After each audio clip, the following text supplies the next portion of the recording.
नमस्कार. माझं नाव सुधीर हनुमंत देशमुख, राहणार नांदेड सिटी मंगलभैरव सोसायटी. आज दैनिक प्रभातने रक्तदान शिबिर आयोजित केले आहे. त्या शिबिराला माझं सर्वप्रथम शुभेच्छा. आणि त्यांनी हे शिबिर आयोजित केले त्याबद्दल त्यांचे खूप खूप धन्यवाद.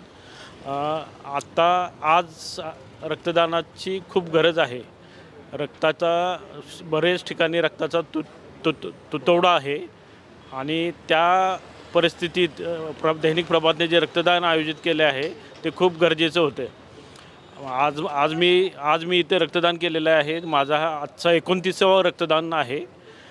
तर मी सर्व नवीन रक्तदात्यांना विनंती करतो की तुम्हीसुद्धा सर्वांनी पुढे येऊन रक्तदान करावे आणि समाजासाठी एक मदत म्हणून चांगला संदेश द्यावा. धन्यवाद.